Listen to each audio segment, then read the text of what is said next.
now.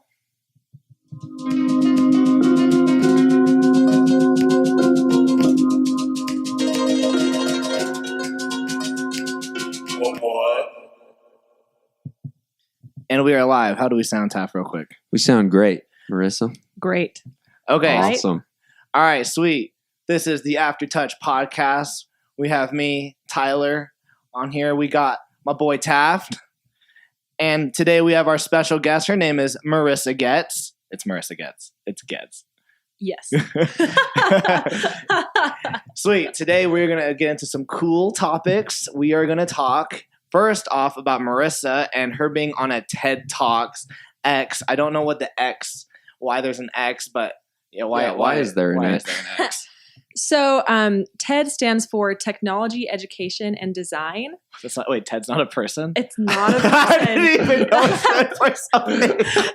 That's why it's in all caps. Okay. But it's an organization, and what they do is they're trying to share. It's basically about ideas worth sharing.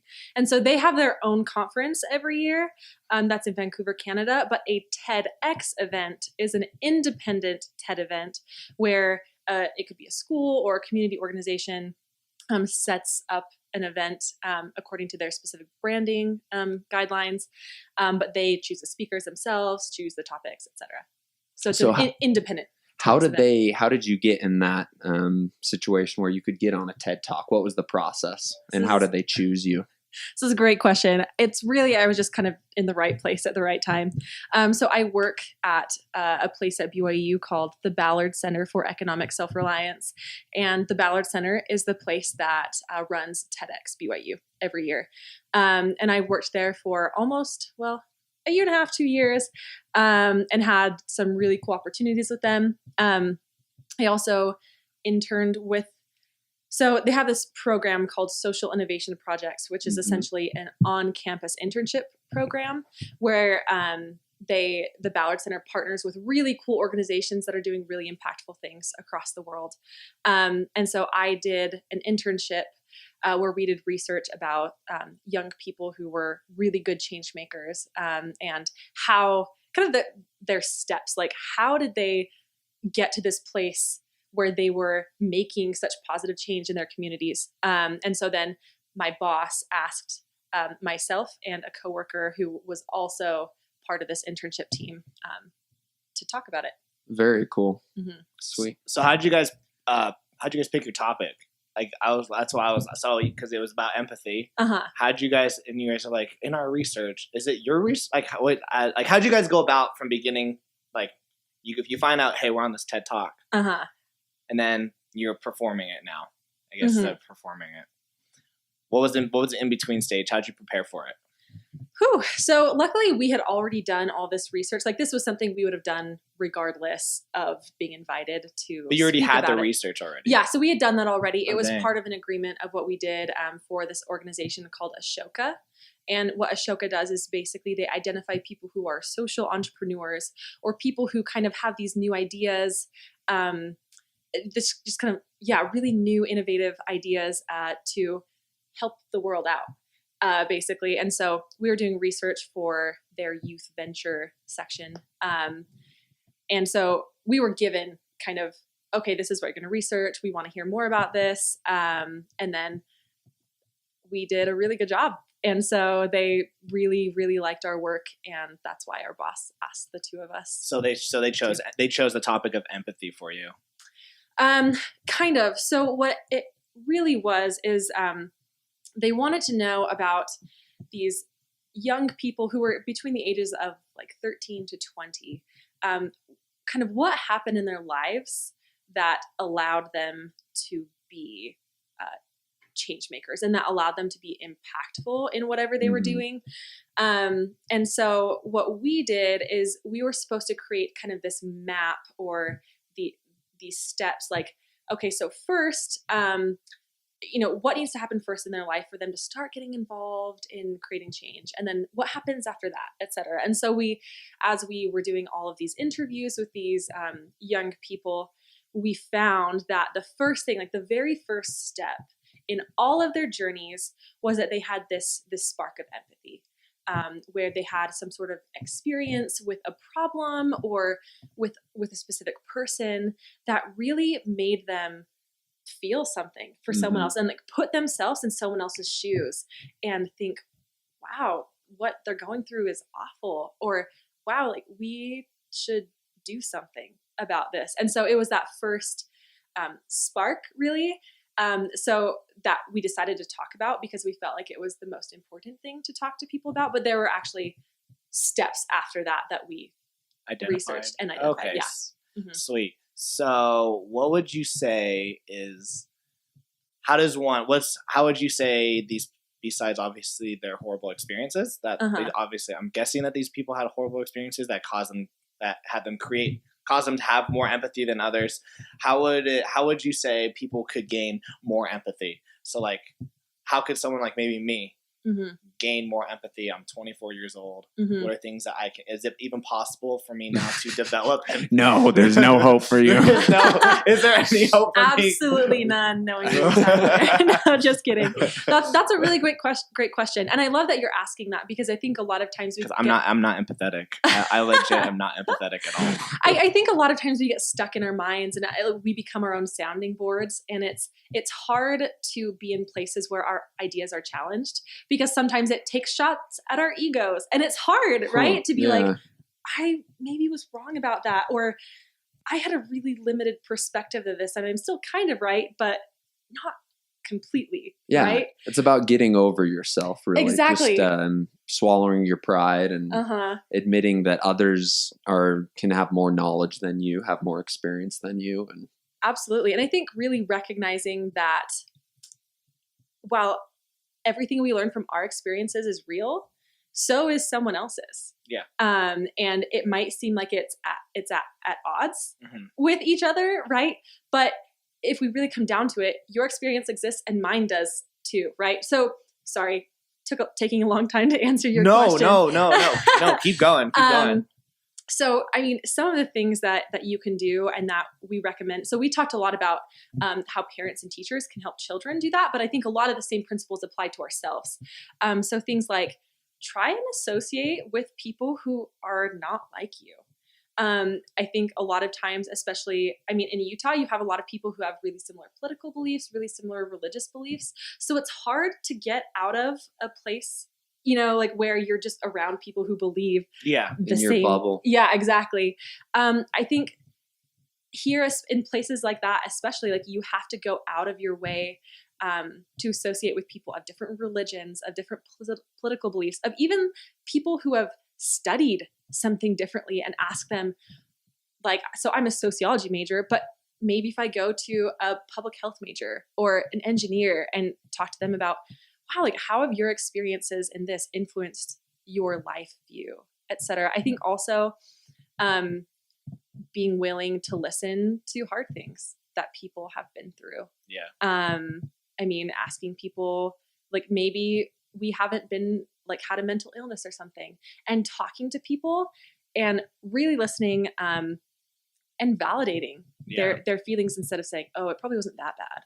Right. And saying, I totally agree. Like, wow, I cannot imagine how difficult that must have been and must still be. Right. Yeah. Things like that. Instead of being really willing to discount people and the way they're talking about their experiences, be really willing, just take what they say about what they feel, and also not just listening, but think, what if I was them?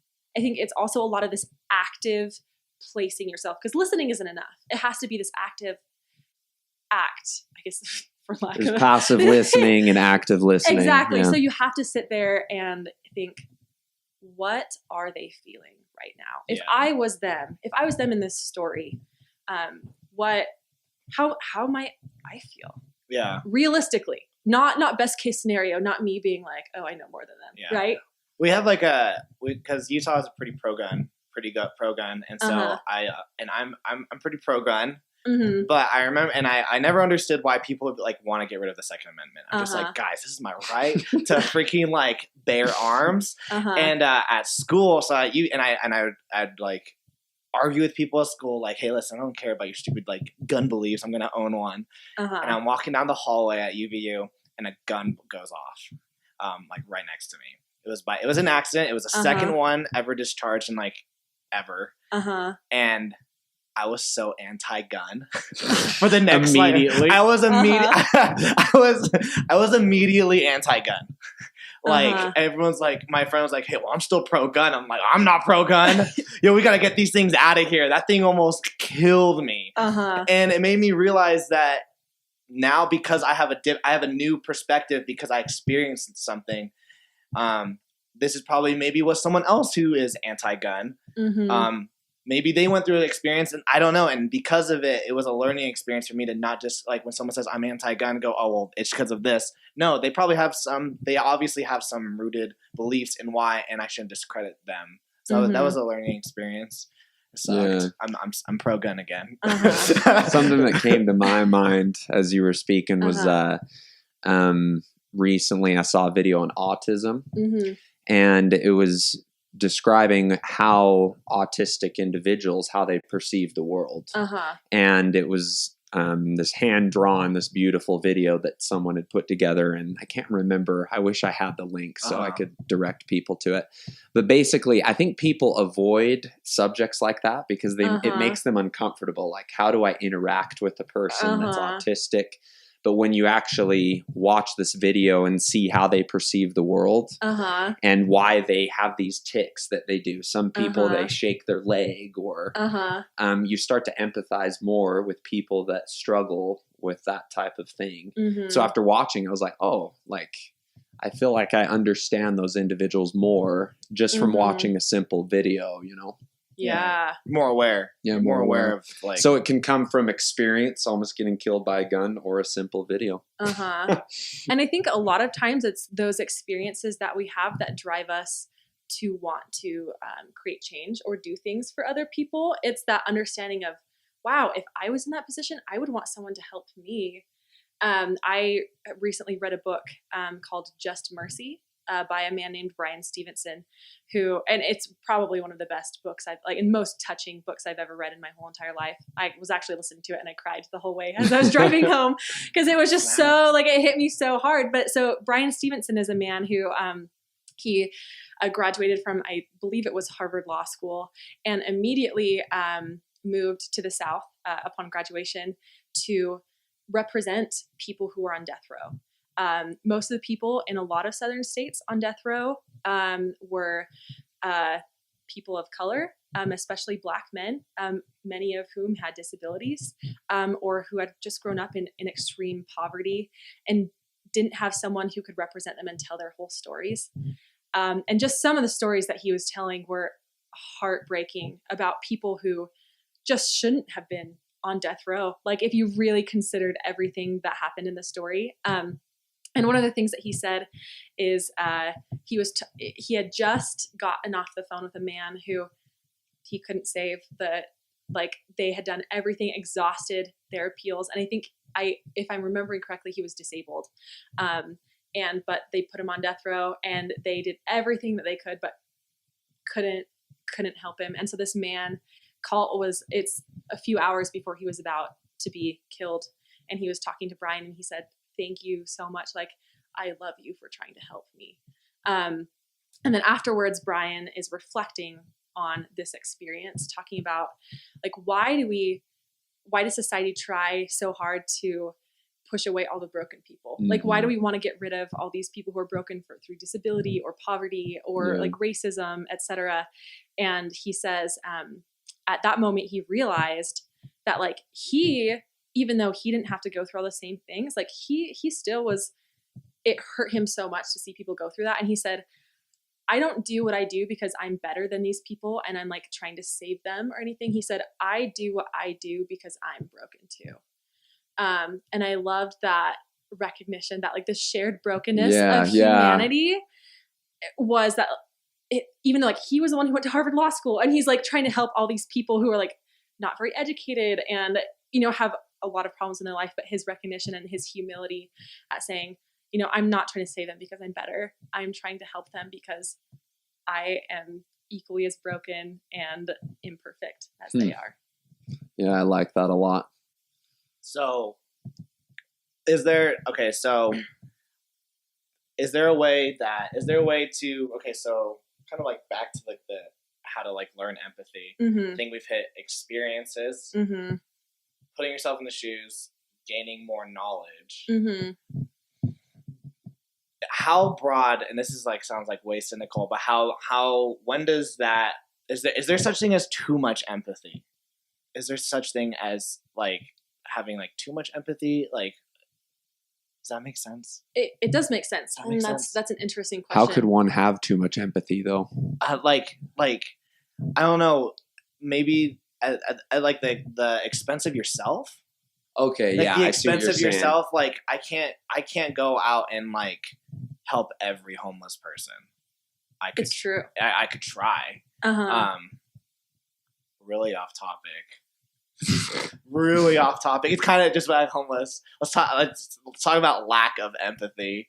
I don't know the person's name. Did you hear about the thing that happened in Draper? Was that? It was awful. Yeah. You hear about that? No, I'm uninformed. Marissa, like you should say about it. The homeless shelter. Yeah. So they were considering building a homeless shelter. I think it was specifically for women and children. That could be wrong. It could have been a general homeless shelter. We're gonna have Wi-Fi at one point, and we could bring it up. Yeah, we'll bring it up. I don't think because I don't think it was that. I think it was just a general. It was a shelter. general homeless shelter and what they were gonna do is they were gonna build this homeless shelter in Draper, and then they were gonna somehow get the homeless people from Salt Lake, I think, and put them in this homeless shelter in Draper. So they have this big kind of like Draper town meeting right next to the temple. And a woman, was it a woman gets up and was it a woman? I think it was a man, but I'm not entirely sure. I guess gender doesn't really matter. They're a person. It was an individual. It was a person, and they had balls to like say what they said. I don't know. What did they say, Marissa? Like, are you talking about like so a homeless person got up? Yeah. And was basically defending and in my opinion, probably like trying to draw empathy to their situation, basically. And the crowd booed them off stage. The like homeowners, etc., people from Draper booed them off stage. Yeah, like talking about like lack of empathy. Like these people were like, no, we are not entertaining the idea of homeless, like making a homeless shelter in our great and beautiful town of Draper. Their arguments were things like, oh, well, we'll have more vagrancy, there will be more crime. They also said something like it would decrease their home values. So in my opinion, as someone who has never owned a home and doesn't know per se what it's like to be settled down in a neighborhood, I think those were fairly selfish reasons to do that. They sound selfish to me. And also other people had disproved that vagrancy would be more of an issue, etc. I think ultimately, like, because I think I can understand like where the Draper people are coming from, but how they executed it to boo a homeless person. That's true. The way in which you deliver a message creates an impact. Yeah. If anything, it just makes your plea like worse. Well, and also, and maybe this is kind of one of the ways that I think because of where I work. But so we're really focused on this principle or I guess idea called social innovation, which is basically radically rethinking the way that we approach solving social issues in a way that is more effective, oftentimes more just, more ethical. And so maybe they didn't like that solution. Why don't they brainstorm a different way? Right? Maybe they say, oh yeah, well, this way it really doesn't represent the best interests of the community. How can we help them in a different way? What are other communities doing that are different than a simple homeless shelter? Do you know what I'm saying? Like, why must we stick to the same old solutions every time when there's a world of opportunity out there to come up with new and better ways to help people that also manage the needs of the community? Are there any other, or so like where you're working right now, do you guys have any cool ideas that you guys are trying to implement right now? About homelessness specifically? No, or just like anything with social social, anything with social. I mean, I have a couple of my own ideas. Mm-hmm. I want to hear one of my ideas. Yes, let's hear. You want to hear one of my ideas? Yeah. No, I legit have been thinking about this.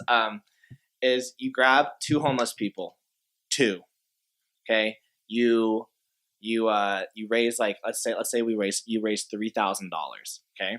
You pay that somehow that secures 3 months of rent, food for 3 months, and you get them jobs, minimum wage jobs, okay? That are gonna be and you slowly help them get back into society. Just these 2. You focus on just these 2, and then it just like hopefully just branches out. You try to get them on their feet. Do you think that's possible, Marissa? Is that a? Am I innovative enough? Actually, there are people who are doing really similar things. Crap! I was too slow. You're behind the curve. I'm so behind the curve. Scale. It's interesting because Salt Lake.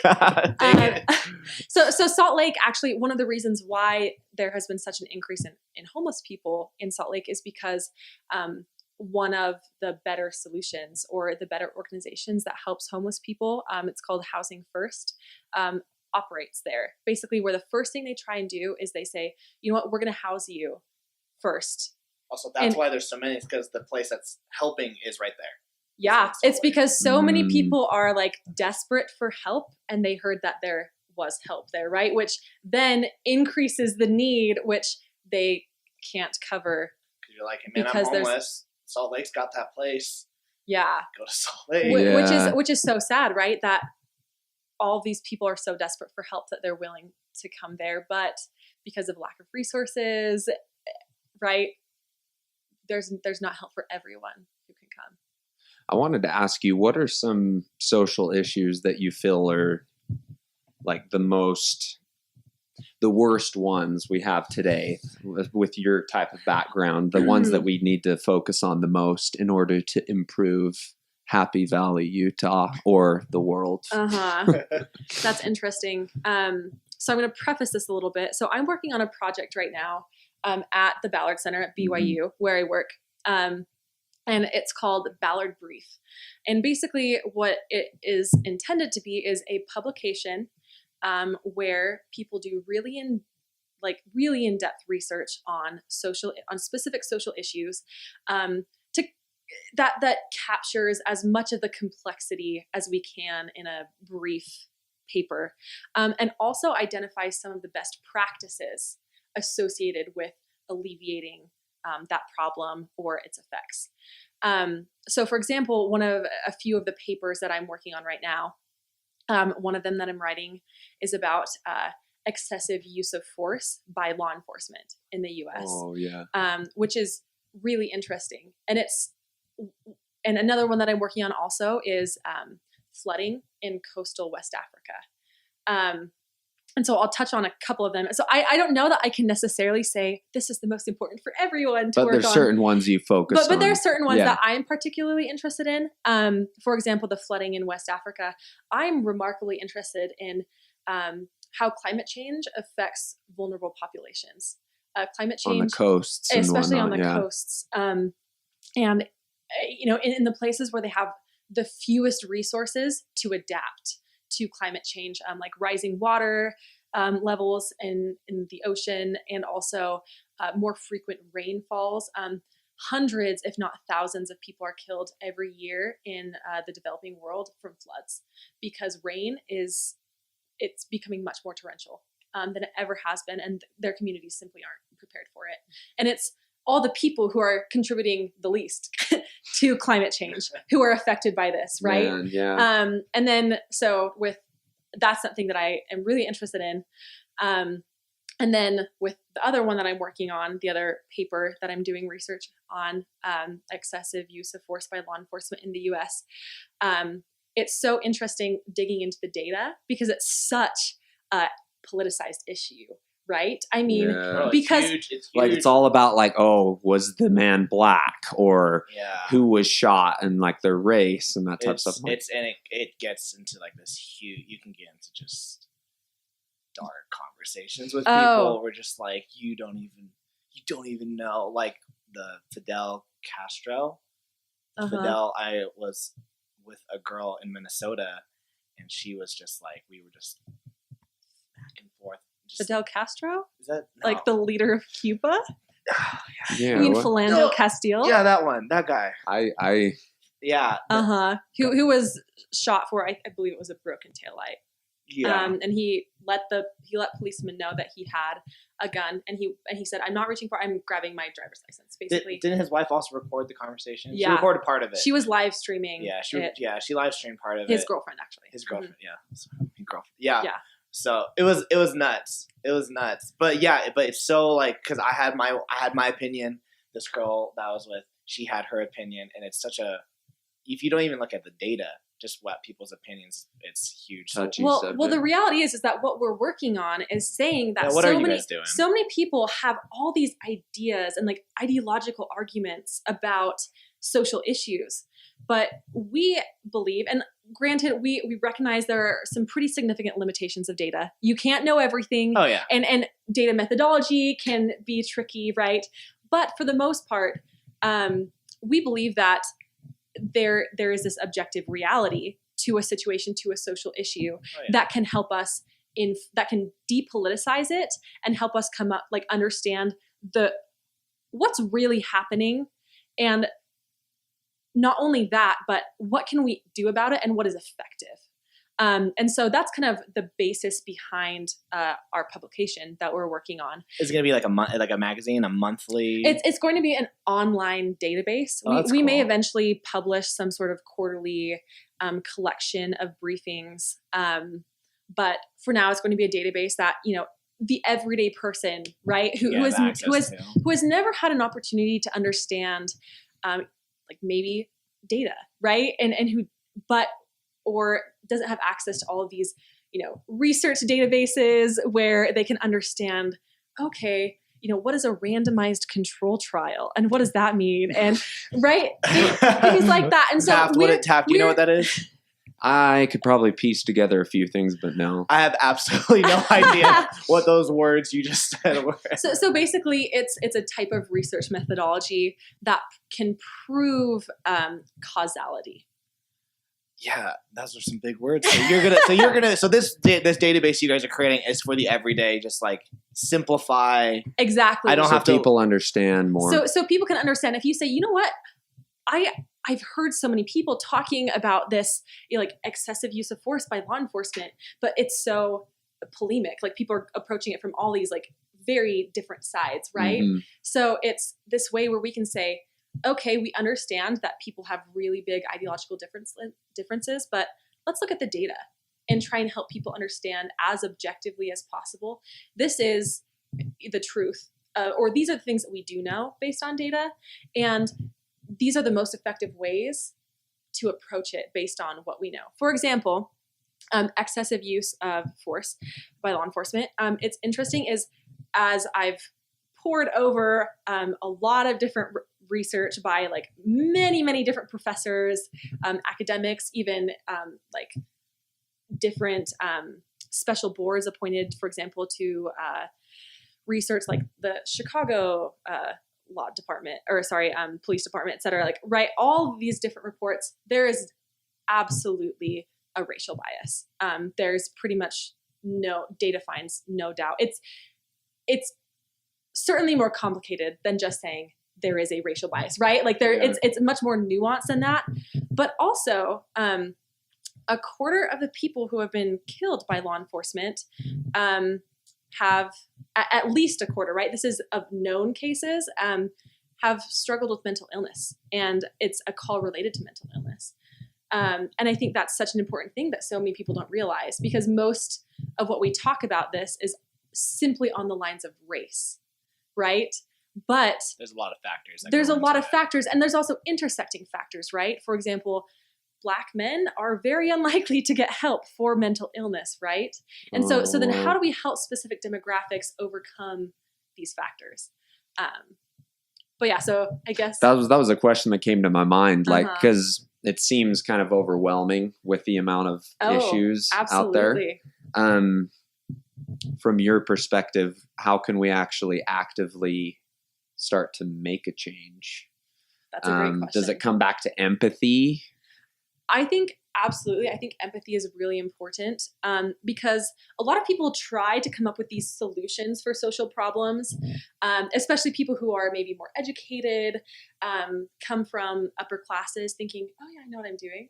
But they're not. Doing good is complicated, right? And if you come towards a social issue saying, oh yeah, I'm smart, I can solve this, you absolutely have to understand the people who are being hurt by it and who are going through it before you can do anything to solve it, right? Because you can come at a social issue from your own biases and say, oh yeah, I know how to fix this is what's happening. I can tell. When you're someone who has never been through that. Yeah. Right?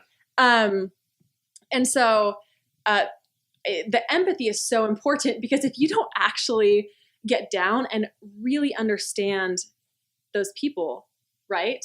And like what's going through their mind as they're making decisions. For example, poverty, right? If let's say like poverty in Malawi, because I know Malawi. Yeah. You know, like they're making decisions and they're faced with things that I have never had to face in my whole entire life. And so how can I go in and say, oh, let me give you this little loan and that's all you need, right? I just don't understand all the different things that are happening. And so empathy is huge. And also like empathy sort of in the form of really good research. Okay. Knowing your data and yeah, okay. Exactly. I think so many people try and make decisions or they'll be like, oh yeah, my aunt runs this organization. It's great. When they don't ever report on what they do. Like they haven't done any studies on if like their intervention actually creates or like leads to a change in someone's life. And so I think people need to be far more critical about who we're donating money to. Not that is it the breast cancer, the pink one? Yeah, man, you don't donate to them. Why? What's that about? Dude, most of the money you donate doesn't go to the research. Really? We need to get Wi-Fi. I can pull it up. Yeah. My uncle and I were like doing, I was like, dude, 90% I think the money, that's just a number I just made up just now. That's true. But, and I think that can be an important indicator is how much money people are spending on actual like interventions to solve a problem.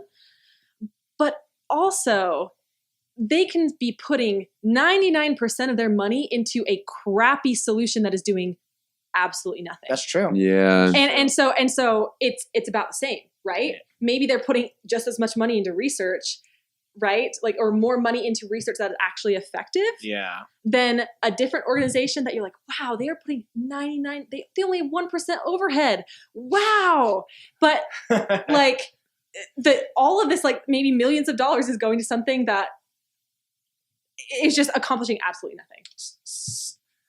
So all right, Marissa, because I think of, I gotta bring Batman into this. I gotta. Batman is always appropriate. Taft, I gotta bring Batman Begins yeah, because we watched this. Remember that scene when Ra's al Ghul and Batman, they're in the Wayne Manor. It's towards the end, and he's just like, "We're gonna freaking burn this city to the ground." And Bruce Wayne's like, "No, there's still good people in here." And then Ra's is like, "You willing to like save these people who suck?" And how like I'm seeing Marissa kind of as Bruce Wayne, where oh my gosh. No, I'm seeing Marissa as Bruce Wayne, where like, and I feel like I'm sometimes like there's just like so many problems. I feel like, and because it's just so overwhelming, I'm just like, yeah, let's just let it like burn. Whereas Marissa's like the opposite. She wakes up and she's like, I gotta like do something about it, which I think is awesome. I reject that comparison. It's untrue. But how do you when it can be so overwhelming go for social change? Clearly not enough people are putting themselves out there for social change. Mm-hmm. Because maybe it's so overwhelming. How do you get yourself to like push away the overwhelming side and say, I'm gonna go for it? I think part of it is that I've been fortunate enough to have training. What kind of training? And take classes. I mean, understanding stuff like how does data work into, creating social change? How can we evaluate solutions and understand if a solution is good or not? And so just from having that training and being able to wrap my head around it instead of just like looking at a problem and being like, oh no, I don't even know how to begin, right? So like knowing where to start and understanding an issue, knowing how to start evaluating solutions. And this all being said, I haven't contributed to any great social change yet in my life. I feel like so far I have spent a lot of time learning from other people. That's more than most though. The fact that you are implementing, like you're learning, you're taking the time to learn. That's like learning's a lot of work. And the fact that like you're trying not to be ignorant about some stuff. I mean, that's if anything, that's a step towards change. But if anything, I would say that my role may not be these great social change and, like passing big pieces of legislature or, changing a lot of people's minds about how they treat a specific group. But rather I anticipate, and maybe this, maybe my path will change, but personally, I see my role in social change as helping people understand how they can participate and also making social change something that's accessible to people. I like that, accessible. Because sometimes it's experts and it's the people who are in power who we feel are the only ones who can create social change, but that's not the reality. Is that with effort, with research, with empathy, right?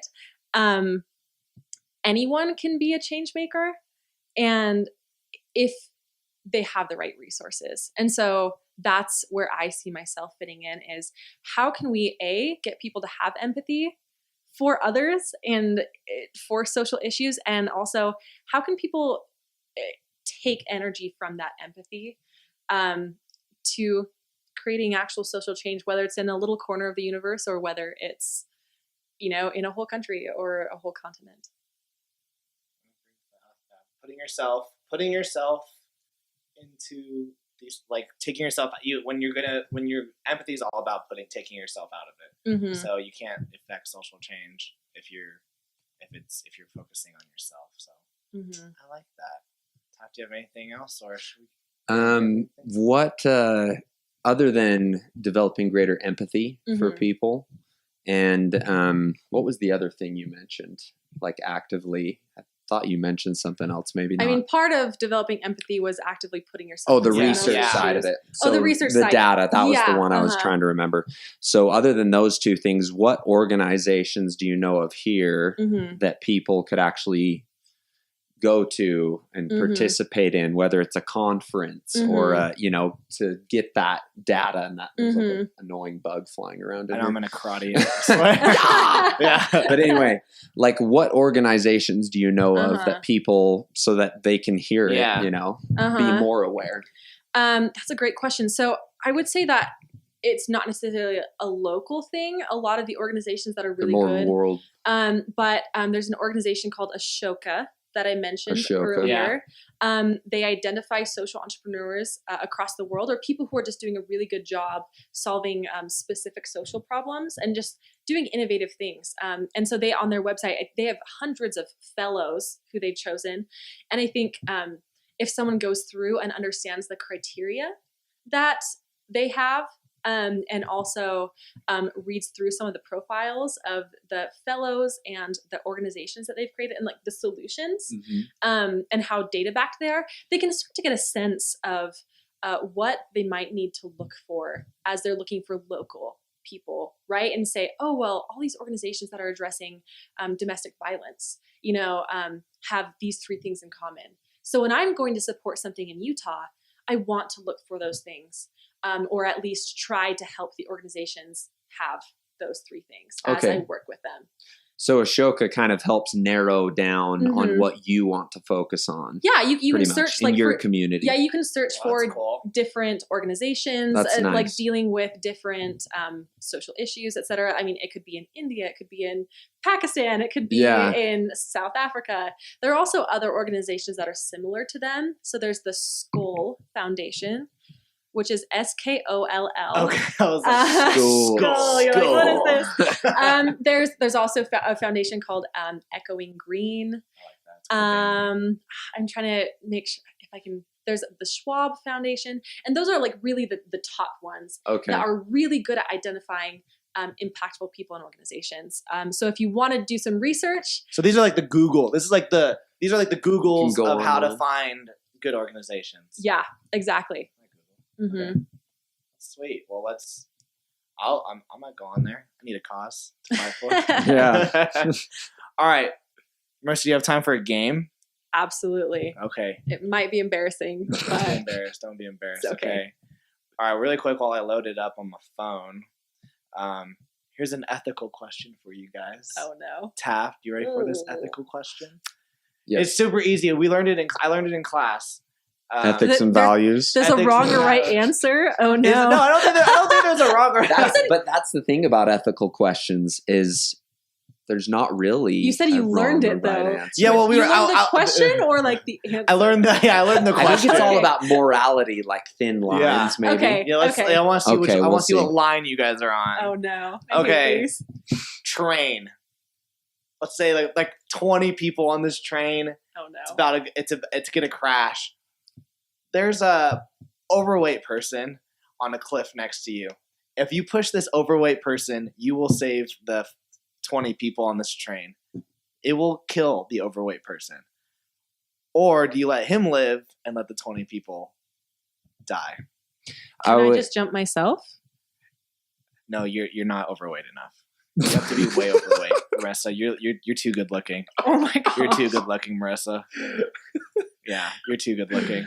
I resent the fact that they emphasize overweight. That's what. But here's my opinion. I think that's just put there to make you feel more like bad, either more bad for the person, so you don't do it. A person's a person. That's a life. Oh yeah, but you're gonna save more lives by doing that. I would push the person off, whether he's overweight or skinny, or I'd push him off. If I was guaranteed to save lives, 20 lives. How does this person feel about it though? Oh no, you can't empathize in this situation. Yeah. I hate this question.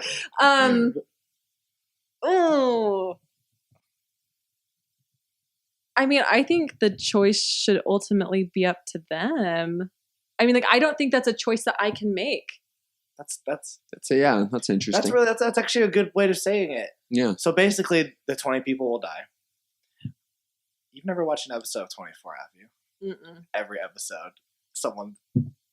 every episode 24 is like a moral dilemma. Like I only saw like the first, but like 3 seasons. You know it better than me. It's just like every like season, there was always one episode where like take a life to save lives. Yeah, it was take a life to save a life, and you're just like, oh man, like could I like bring myself to do it? Like, yeah, could you? So you up to the people on the train, leave it to them, or up to the person hanging on the cliff? Yeah, because that person's got to die. It's the person hanging on the cliff. The person hanging. So you're saying it choice. should be their choice, not your choice. Yeah. All right. Okay. How about real quick before we get to my game.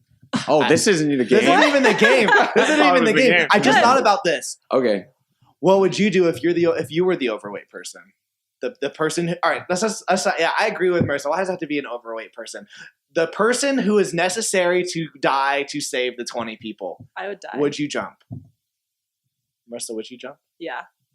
I would jump. And I'm looking into the camera as I say I am surrounded by 2 great people. What would you do? I would not jump. I love your honesty and candidness. I would not jump. Okay. At least I'd like to think that I would. Yeah. I mean, it's hard to say specifically what you do in a situation with stressors, right? I would like to think in this moment of calm when it's not actually that situation that I would. Well, Taft, you remember like last week you were having the pool party and then like that kid started drowning? Yeah. I saw it happen and I was like, I see him drowning and 2 thoughts came into my head. 1, I cannot save him because I am not a strong enough swimmer, and I will also drown with him. And 2, who am I to mess with God's will at this time? That's terrible. I know. Wait, you're kidding me. No, the second thought was a joke. Okay. The second thought was a joke, everyone. I was unsure. No, the second thought and was a little uncomfortable. No, the second thought was a joke. But in those situations where people are like, well, I would have gone save them. And but when it came down to it, like I was like, I can't save you because I would go down. So yeah, I don't know. That's why I'm like honest with I couldn't do the train thing. That would hurt. Oh. Be fast. Maybe you die of a heart attack as you're falling, though.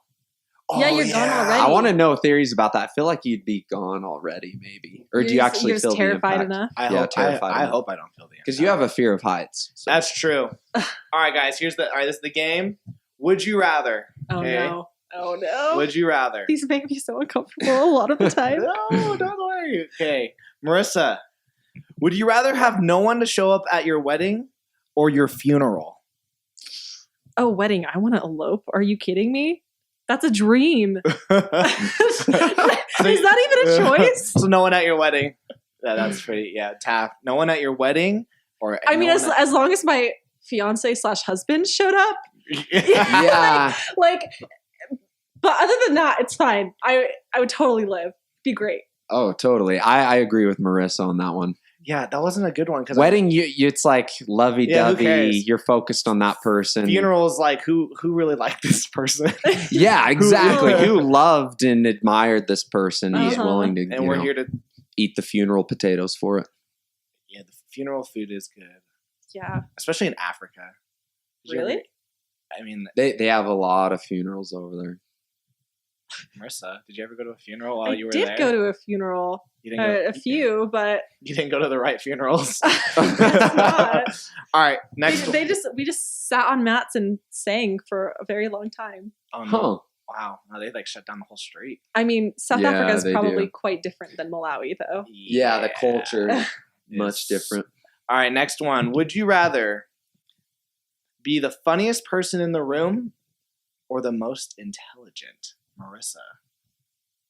Oh. Funniest person in the room or the most intelligent? I've never been the funniest person in the room, nor have I been the most intelligent person in the room, but I probably would aspire to be the most intelligent person in the room over being the funniest. Taft? I feel like I'm not a funny person naturally, so funny. I would love to be funny, but I feel like intelligence is more important. Mm-hmm. So I'd have to go with intelligence as well, even though every now and then I fantasize like, hey, cracking jokes all the time, but that's just not me. So I'd go with intelligence as well. That's cool. Sweet. I'm not giving my answer. Oh my gosh. Why? Give it right now. I don't know. I don't think I don't know if I'd want it. Intelligence has I feel like that'd be burdensome. How would it be burdensome? Because I'm just like, gosh, I'm so smarter than everyone. If you're full of yourself, maybe. I don't know. There's that to bring in the Bible. There's that there's that scripture in Ecclesiastes where it's like, with much wisdom comes much sorrow. Oh yeah, much that knowledge. Is an interesting verse. Yeah. And much knowledge brings much sorrow. Yeah, imagine, I don't know, maybe I'm just like, take one for the team. Maybe you're gonna find the cure for cancer. Dude, don't get me started on that. I think we already have the cure for cancer. I think I'm like 99% like believing in my heart that we have the cure for cancer. What is it? Well, no. I don't know what it is. I'm saying that we have it, but it's like it's within our grasp. No. We already have it, but we're not like giving it out because it's just a moneymaker. People dying of cancer. That's an interesting. It's a huge conspiracy theory. It's a conspiracy. That's very conspiracy. Let's talk about this when we're off the record. Yeah. All right, Marissa, thank you so much for coming on. Thanks for Marissa. having me. Good having you. All right, in 3, 2, 1. Everyone look at their camera.